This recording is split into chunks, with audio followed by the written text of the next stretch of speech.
Hello, welcome to this 15th Sunday of Ordinary Time. Luke, he's a wonderful storyteller, and he knows just how to tell a story. First of all, you notice in today's Gospel, there's lots of questions. The scholar, who is probably a scribe, asks Jesus a question. Jesus doesn't answer it. He goes on to ask a question himself in answer to it. This is the kind of way of writing and speaking that certain cultures have. So the scholar went up to Jesus and he is testing him. He says to Jesus, "Teacher," it is a sign of respect, "what must I do to inherit eternal life?" Jesus said to him, "What is written in the law?" And Jesus says, "How do you read it?" He said in reply, "You shall love the Lord your God with all your heart, with all your being, with all your strength, and with all your mind, and your neighbour as yourself."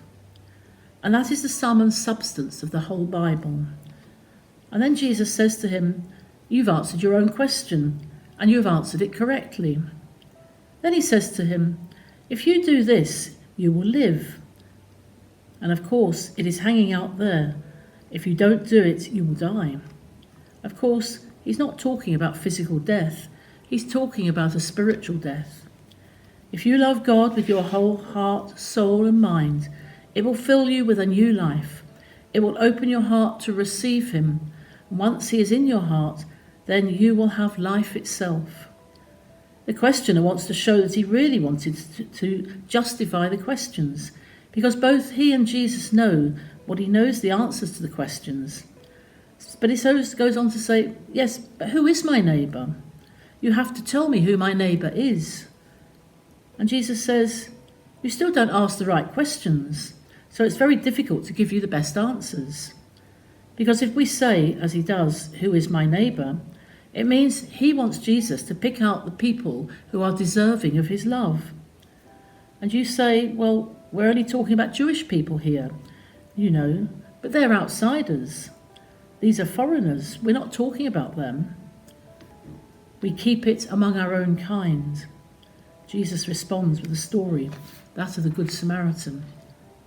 And in the morning, he says to the innkeeper, who probably knew him from previous journeys, he said, "Now you take good care of this man, and I will give you 2 pieces of silver, and I'll be back on the same road, and when I come back, if he has spent more or you have spent more, then you can tell me what it is, and I can repay you as well." This is very remarkable. Why? Because his heart goes out to this man. Isn't he Jewish? Is he not Jewish? He's a Samaritan. It doesn't matter. It matters that his heart touches this man's tragedy, and that's the only thing that matters. He's a carer, one who cares. A carer is somebody who doesn't say, "Oh, I think I'm doing a good deed and I'll be kind to somebody today." The carer means that it's in his heart that he cares. We think of God as our carer. He cares for us, caring not just for us, but loving us.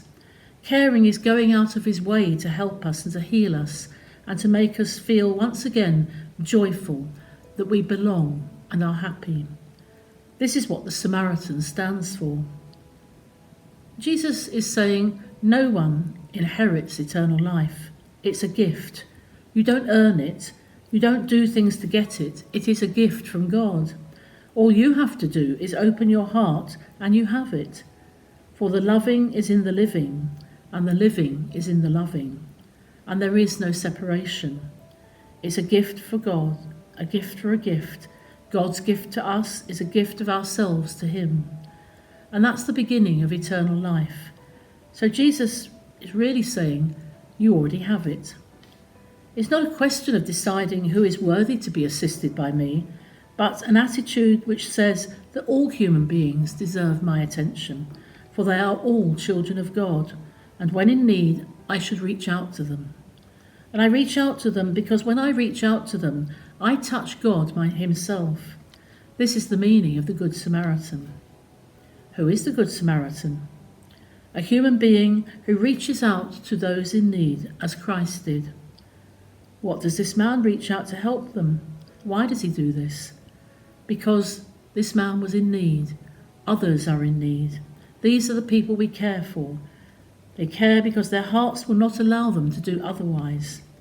To Jesus there is no other form worthy of God, no other form of love worthy of God. We are to love with a Samaritan's love. We are to love with Jesus' love. We are to love with the Father's love.